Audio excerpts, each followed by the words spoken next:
दोस्तों, आज हम बात करेंगे बिहार बीएड के बारे में कि बीएड की प्रवेश परीक्षा 2021 जो है उसकी फॉर्म कब आएगी। इतने टॉपिक पर हम आज एक ही वीडियो में बात करने वाले हैं। फॉर्म कब आएगी, परीक्षा कब होगी, उसकी एज लिमिट क्या है, एलिजिबिलिटी क्या है, साथ ही साथ दोस्तों उसकी सिलेबस क्या है और सिलेबस के साथ कितने नंबर पर कॉलेज मिलता है, फॉर्म फीस क्या है, बीएड करने में कितनी फीस लगती है और जिनका 50% नहीं है वो क्या करे। तो कुल मिलाकर दोस्तों हम इतना सारा यहाँ पर बात करने वाले हैं बीएड प्रवेश परीक्षा को लेकर।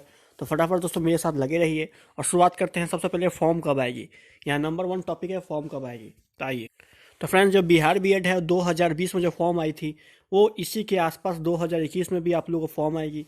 तो यहाँ मैं दोस्तों बात करूँ यहाँ पर कि आप लोगों को जो फॉर्म इसकी आई थी अगले साल, वो आई थी 2 मार्च तारीख को, मतलब 2 मार्च को इसकी फॉर्म रिलीज हुई थी और 29 मार्च को इंट्रेंस एग्जाम का डेट था। बशर्ते ये इंट्रेंस एग्जाम अक्टूबर में हुआ क्योंकि कोविड-19 चल रही थी, सब कुछ बंद पड़ा था। लेकिन दोस्तों इस बार भी इसी में आएगी। आपको मार्च के शुरुआत फर्स्ट वीक या फरवरी के लास्ट वीक में इसकी फॉर्म आएगी और उसके बाद आप लोगों को लास्ट इसकी एग्ज़ाम जो है मार्च के लास्ट में आपको हो जाती है हर बार। रिजल्ट इसकी अप्रैल तक आ जाएगी। तो ये आपका ये जो है सिचुएशन खत्म हो गया। ये इसी बार आएगी, ये फिक्स है क्योंकि हर 2 साल 3 साल से इसी टाइम पर आती है। फरवरी मार्च में आती है, एग्जाम दी जाती है, अप्रैल तक एडमिशन खत्म हो जाता है। अब आते हैं सेकेंड टॉपिक दोस्तों, ये सब परीक्षा कब होगा। तो मैंने आपको पहले ही बता दिया कि जो अगर आपकी इसकी जो है सो मुश्किल से 10 से 15 दिन मिलती है, फॉर्म भरने का मौका मिलती है, उसके बाद जस्ट इसको एग्ज़ाम हो जाती है। जैसे ही दोस्तों फॉर्म भरेंगे उसके 28 दिन के अंदर में आपकी एग्ज़ाम डेट आ जाएगी। अर्थात दोस्तों इसको एग्ज़ाम जो होगी वो आप लोगों को 25 मार्च से लेकर 3 से लेकर 5 अप्रैल के बीच तक, मतलब मार्च अप्रैल के बीच में, मार्च के फर्स्ट वीक और मार्च के लास्ट वीक और अप्रैल के फर्स्ट वीक के अंदर में इसकी हो जाएगी। अब आते हैं यहाँ पर थर्ड टॉपिक क्या है कि इसकी एज लिमिट क्या है। तो आइए मैं दिखाता हूँ, चलता हूँ पीडीएफ पर और पीडीएफ पर बताता हूँ एज लिमिट के बारे में। आइए, तो सबसे पहले दोस्तों हम बात कर लेते हैं कि आप लोग को बिहार बीएड चाहते हैं करना 2021 में, तो आपके पास क्या क्या चाहिए एलिजिबिलिटी। अगर आपका ये योग्यता आपके पास नहीं है तो फिर आपको एडमिशन नहीं हो पाएगा। तो दोस्तों बात करूँ मैं यहाँ पर नियम के अनुसार में, अगर आप चाहते हैं सचेतता शैक्षिक अर्हता तक से रेगुलर करना, तो रेगुलर कोर्स में क्या होता है कि नियम के अनुसार में सबसे पहले विज्ञान हो या फिर सामाजिक विज्ञान या फिर मानविक वाणिज्य किसी भी तरह से हो, आपको ग्रेजुएशन पास होना चाहिए।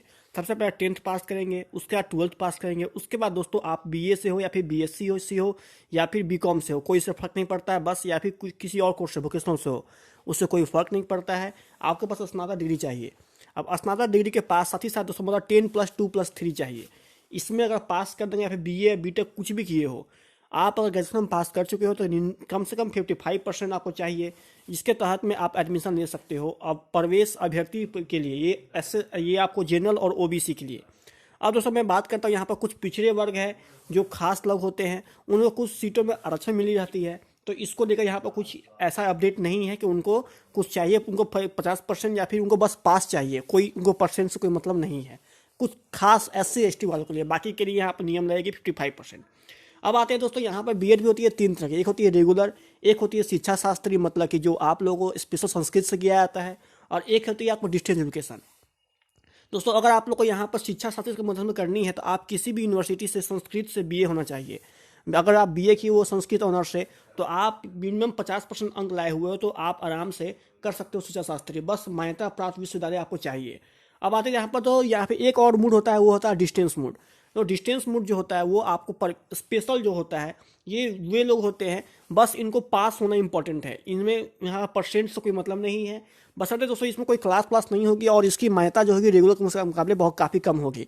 डिस्टेंस एजुकेशन के बारे में सुने होंगे, बिल्कुल वही चीज़ है। मैंने एक वीडियो बना दी थी, what difference between distance education and regular education. अगर आपको वीडियो चाहिए तो मैं आपको आई बटन पर यहाँ पर लिंक दे रहा हूँ, ताकि वाला वीडियो देख लीजिए, बहुत ज़्यादा इंपॉर्टेंट वीडियो है। अब आते हैं यहाँ पर अगली पॉइंट पर। तो फ्रेंड्स मैं आप लोग को ऑलरेडी एज लिमिट बता दिया हूँ और यहाँ पर दोस्तों एलिजिबिलिटी बता दिया हूँ। दोस्तों एज लिमिट जो है मैं आपको आगे डिस्कस कर लूँगा, चिंता मत कीजिए। दोस्तों अब बात करते हैं सिलेबस के बारे में और कितना नंबर पर कॉलेज मिल जाएगा, ये दोनों इंपॉर्टेंट पॉइंट है। आइए, तो फ्रेंड्स खासकर बता दूं कि बिहार बीएड में अभी तक कोई खास यहाँ पर कैटेगरी नहीं निकली है एज लिमिट की, तो एज की चिंता दोस्तों आप मत ही कीजिए।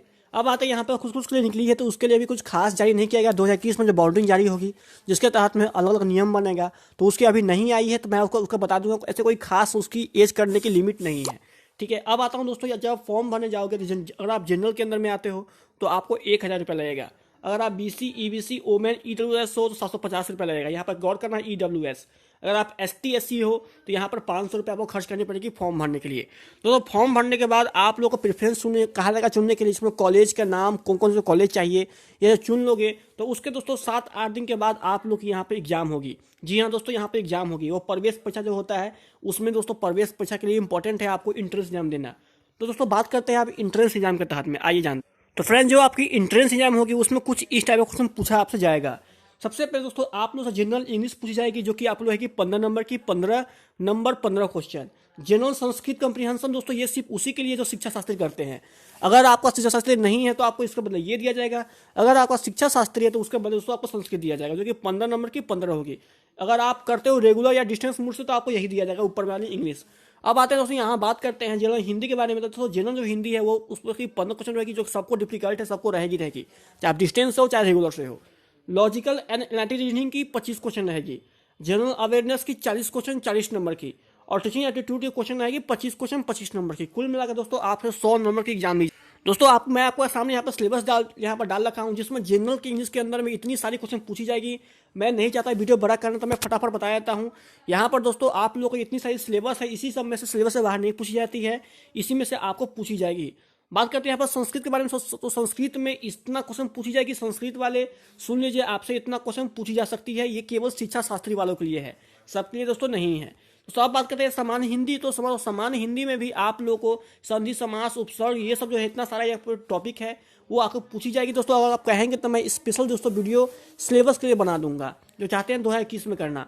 अब आते हैं दोस्तों यहाँ पर लॉजिकल एनालिटिकल रीजनिंग करना, उनके लिए यहाँ पर इतनी सारी सिलेबस है, तो इसके बारे में यहाँ पर आप देख लीजिए, स्क्रीनशॉट चाहते हैं तो ले लीजिए। वैसे मैं इसका फोटो हर जगह सेंड कर रखा हूँ, आपको इंटरनेट पर काफ़ी आसानी से मिल जाएगी। जनरल अवेयरनेस के लिए इतनी सारी यहाँ पर दी हुई है, इसी में से आएगी आपको।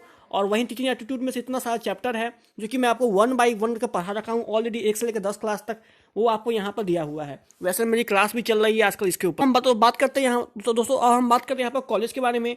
तो यहाँ पर जो है अपने बिहार में कुल मिलाकर इतनी सारी यूनिवर्सिटी है जो कि आप लोग करवाती है। तो आप यूनिवर्सिटी नेम जो चाहते हैं देखना, तो आप इसको जूम कर यहाँ पर देख या फिर स्क्रीनशॉट ले सकते हो, जिसके अंदर में आर्यभट्ट ज्ञान विश्वविद्यालय, भूपेन्द्र नारायण मंडल विश्वविद्यालय, भीमराव अम्बेडकर विश्वविद्यालय, जयप्रकाश विश्वविद्यालय, कामेश्वर सिंह दरभंगा विश्वविद्यालय, ललित नारायण मिथिला यूनिवर्सिटी, मगध विश्व यूनिवर्सिटी, इतने बहुत सारे कॉलेज है।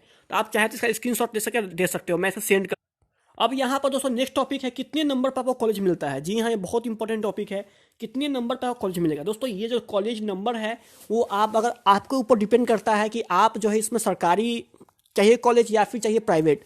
अगर आपको यहाँ पर गवर्नमेंट चाहिए तो गवर्नमेंट में फ़ी कम है दोस्तों, और उस फी के मुकाबले दोस्तों आपको जो यहाँ पर प्राइवेट है उसकी फ़ी बहुत ज़्यादा है। इसमें लाख से 2 लाख से 3 लाख रुपये खर्च हो जाती है। वही गवर्नमेंट में मुश्किल से 25 से लेकर 50 लाख के बीच में लगती है 2 साल के अंदर में। तो ये डिफरेंट पड़ जाती है। तो अगर आपको गवर्नमेंट कॉलेज चाहिए तो आपको अधिक नंबर लाना पड़ेगा, अगर आपको चाहिए प्राइवेट कॉलेज तो आपको कम नंबर भी काम चल जाएगा। दोस्तों बात करते हैं यहाँ पर 42 नंबर आप लाएंगे तो सिर्फ ये पास मार्क है जनरल वालों के लिए। जी हाँ, जनरल वालों के लिए पास मार्क है, बाकी 36 जो है बाकी सबके लिए है।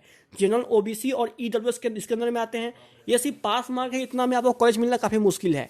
दोस्तों मैं बता दूं आप लोग को कि मिनिमम पूछेंगे आपको अगर चाहिए एक प्राइवेट कॉलेज तो कम से कम आप दोस्तों यहाँ पर 50+ स्कोरिंग कीजिए, आपको डेफिनेटली 100% आपको मिल जाएगी आप लोगों को यहाँ पर प्राइवेट कॉलेज। दोस्तों अगर आपको चाहिए यहाँ पर अगर सरकारी कॉलेज चाहिए तो अगर क्वेश्चन का लेवल आसान है तो कम से कम यहाँ पर आप लोग 90+ अटैम्प्ट करिए, आप लोग को सरकारी कॉलेज मिल जाएगी। अगर क्वेश्चन का जो लेवल है काफ़ी ज़्यादा भारी है तो 80+ कम से कम अटैम्प्ट कीजिए, तो आप लोग को यहाँ पर सरकारी कॉलेज मिलने की चांस रहेगी।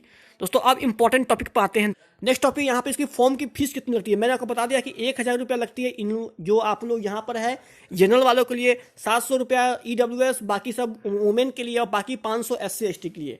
BEd करने में कितनी फीस लगती है तो दोस्तों हम थोड़ा डिपेंड करते हैं यहाँ पर फीस के बारे में कि बिना फीस के आप लोग कुछ कर नहीं पाओगे। थोड़ा हम गौर करते हैं फीस के ऊपर में। देखिए दोस्तों इसमें एक पॉइंट लिखा गया है, बहुत ही इंपॉर्टेंट पॉइंट है कि यदि आप पास हो जाते हैं तो अगर आपको अलॉट कॉलेज दे दिया जाएगा तो उसके श्रेणी में अगर आप आते हैं तो आपको कम से कम यहाँ पर कितना पैसा देना पड़ेगा। यहाँ पर आप देख लो, यदि आप अलॉटेड कॉलेज के अंदर में आते हो, सहमत हो, आप एक्सेप्ट पर क्लिक करो। एक्सेप्ट के बाद आपको BEd का प्रवेश शुल्क जो है 4000 रुपया वो एक्स्ट्रा देना पड़ता है। साथ ही साथ अगर आपको सरकारी महाविद्यालय मिला है तो वो 25,000 इतना फिक्स है। 25,000 में कम से कम आपको देना पड़ेगा, ऑनलाइन जमा करना होगा। कोर्स फी की शेष राशि आपको अलॉटेड महाविद्यालय में जमा करना पड़ेगा। तो आप यहाँ पर देख सकते हो कि 25,000 रुपये यहाँ पर लगती है, काफ़ी कम पैसा आप लोगों को यहाँ पर 2 साल के अंदर में। वहीं आपको अगर बात करते हैं प्राइवेट, तो प्राइवेट में दोस्तों यहाँ पर आपको 1 से 2 लाख, मैक्सिमम 2 से 2.5 लाख के बीच में आपको लगेगी बीएड की फीस करने में। दोस्तों आप बात करते हैं कि जिनका यहाँ पर 55% भी नहीं है वो कैसे कर सकते हैं यहाँ पर। तो फ्रेंड्स, उनके लिए शिक्षा शास्त्री बना हुआ है या फिर उनके लिए डिस्टेंस बीएड बना हुआ है, तो वो वहाँ से कर सकते हैं। दोस्तों अगर आपको जानना है कि बीए प्लस बीएड, अगर मैं बीए कर रखा हूँ तो कौन से कोर्स में बीएड का अधिक वैकेंसी है, कौन से कोर्स में बीएड का कम वैकेंसी है, और अगर हमें बीएससी किया हुआ हूँ तो मुझे कौन सा लेना चाहिए, अगर मुझे बनना है प्राइवेट मास्टर या फिर सरकारी मास्टर तो मेरे लिए बेस्ट कौन है, और आगे चलकर बीएड करने के बाद में मुझे क्या क्या फ़ायदा होगा, टीईटी एग्जाम देंगे तो मुझे कैसे होगा, सीटीएट कैसे होगा, तो मैंने इसके ऊपर डेडिकेटेड वीडियो 3 से 4 बना रखा है। मैं उन सभी वीडियो का लिंक आपको डिस्क्रिप्शन बॉक्स में दे रहा हूँ। मेरा पहला जो वीडियो रहेगा जिसमें मैंने बता रखा हूँ कि बीए के बाद बीएड कैसे करें, कौन सा बेस्ट सब्जेक्ट है, तो वो पहला वीडियो है। सेकेंड वीडियो दोस्तों मैंने बना रखा हूँ कि यहाँ पर जो बीएड करने के बाद आपको कौन कौन जॉब ला सकती है। और थर्ड मैंने बना रखा हूँ बहुत ही इंपॉर्टेंट चैप्टर, जिसमें मैं आप लोगों को सिलेबस के बारे में बहुत डिटेल बता रखा हूँ। तो आप चाहे तो अपना मेरा डिस्क्रिप्शन बॉक्स चेक कर सकते हैं, जहाँ पर मैंने ऑलरेडी बता दिया हूँ, या फिर दोस्तों आप चाहे तो आई बटन पे भी दे सकते हो, मैं आपको ऑल वीडियो का लिंक दे दूंगा। बस आज की वीडियो इतना ही था, मेरे ख्याल से ये आपको हेल्पफुल लगी होगी। उससे बता दो कि मेरी क्लास भी चलती है बीएड की, अगर आप चाहते हैं ज्वाइन कर सकते हैं, जिसके आपके पॉइंट सर्च कीजिए आपको मिल जाएगी। वहाँ पर आपको पर डे क्लास चलती है प्रीति मैम के द्वारा, मेरे द्वारा। और उसके बाद दोस्तों और भी बहुत सारी इंपॉर्टेंट टॉपिक है जो कि मैं धीरे धीरे भविष्य में आपको लल्ला का बताऊंगा। बस उसके लिए आपको मेरे चैनल सब्सक्राइब करना पड़ेगा। मेरा चैनल जो डेडिकेटेड वीडियो बनाता है बीएड के बारे में, अगर नहीं बताएगा तो आप सब्सक्राइब करेंगे तो जो भी बताऊंगा मैं आप लोगों को जरूर आपके पास पहुंच जाएगा। मिलता हूं नेक्स्ट वीडियो में। अगर वीडियो पसंद है वीडियो को लाइक कीजिए, दोस्त साथ में शेयर कीजिए, सब्सक्राइब करना धर्म बनता है। गुड बाय, जय हिंद।